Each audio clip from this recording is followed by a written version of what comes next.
With the release of Lizardcube and Emu's excellent fourth installment in April 2020, Streets of Rage fans finally got what they've been begging Sega for the last 14 years, and everyone was happy.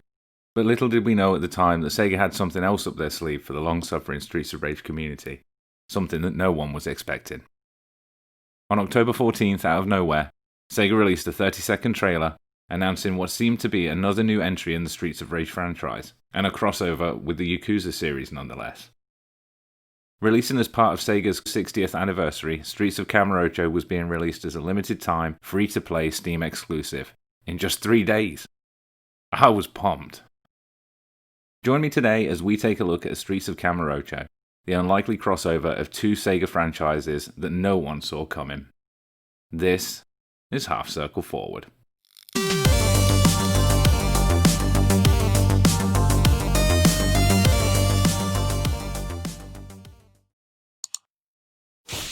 Booting up Streets of Kamurocho instantly pulls the nostalgia heartstrings, with the classic Mega Drive Sega logo screen, the GO SEGA anniversary animation, a beautiful reimagining of the Streets of Rage intro sequence, and sounds of the unmistakable Streets of Rage 2 intro music.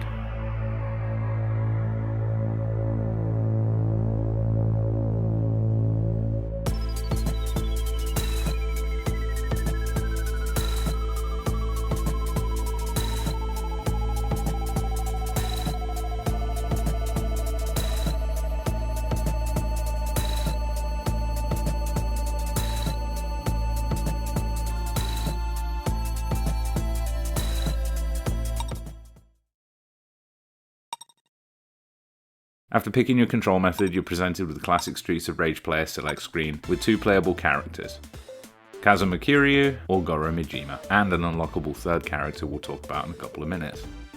Both have large, instantly recognisable sprites and portraits, in fitting with the classic Streets of Rage presentation. Select your favourite, and if you have a buddy, have them join you for some two-player co-op action. Hit start, and you're straight into the game.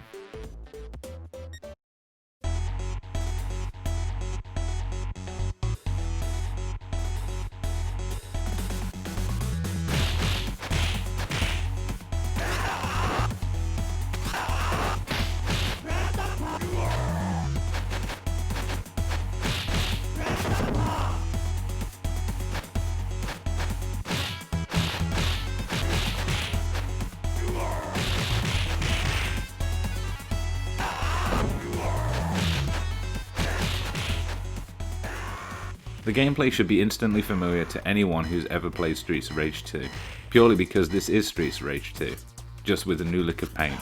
I'll be honest, going into this, I obviously knew this would be drawing heavy influence from the previous Streets of Rage games, but I really was hoping to see something new.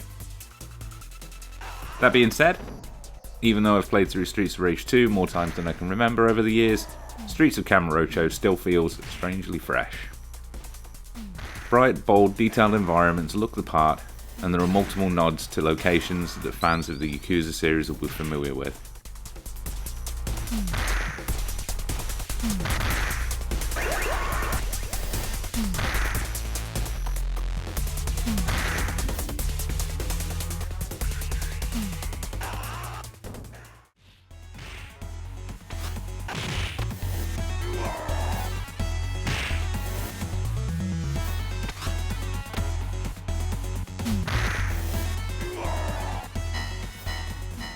Weapon pickups such as swords and pipes in the original contextually change depending on the player you picked.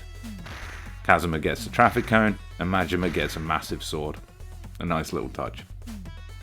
Player sprites, as I mentioned before, are large, well animated and give off the vibe of the character you're playing, each with their own unique stance.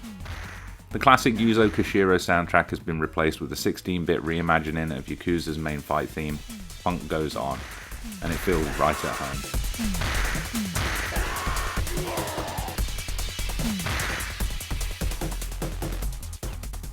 The gameplay, unlike the graphics, didn't receive quite the same amount of attention. With this being based on the Streets of Rage 2 game engine, there's very little to complain about, but each character utilises Axel's moveset, which does feel somewhat limiting, especially for fans of any of the other characters from the series. As with Streets of Rage 2, the game has two sub-bosses and a final boss in each level.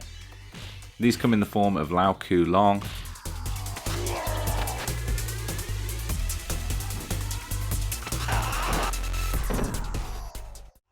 Koji Shindo,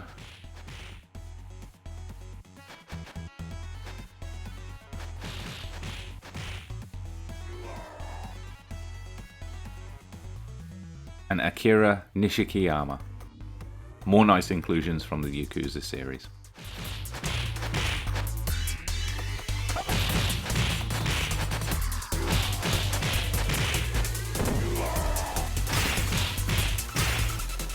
Now, herein lies the rub with Streets of Kamurocho.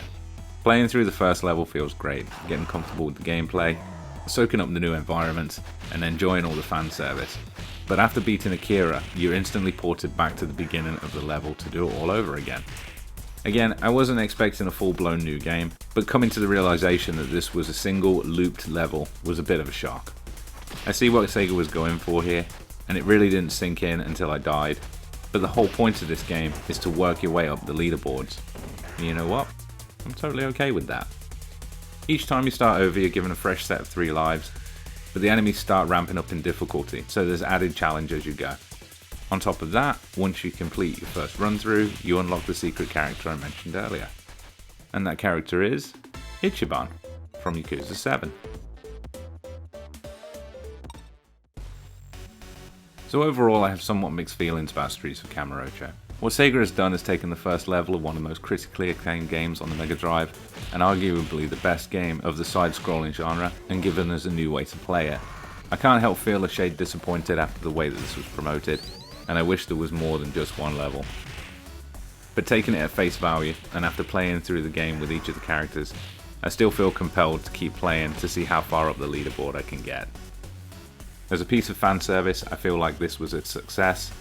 The marriage of Streets of Rage with Yakuza was, as I said in the beginning of the video, something no one expected, but something that worked so well. It's a shame that Streets of Kamurocho saw such a limited release, and I'm hopeful that Sega will build on this in the future. I'd love to see this built into one of the interactive Club Sega cabinets in the next entry of the Yakuza series, or a more fleshed out standalone game in some capacity, but I can't see that happening. Streets of Kamurocho is now delisted from Steam, but if you can figure out a way to get it, or if it ever sees a re-release, I definitely recommend checking it out. Is it perfect? No, but it's a fun little nostalgia trip that fans of both the Streets of Rage and Yakuza series should enjoy. I hope you've enjoyed the video, and if you have, please drop us a like, and also consider subscribing, it's really helping the channel grow, and be sure to check us out on Twitter. Thanks for watching.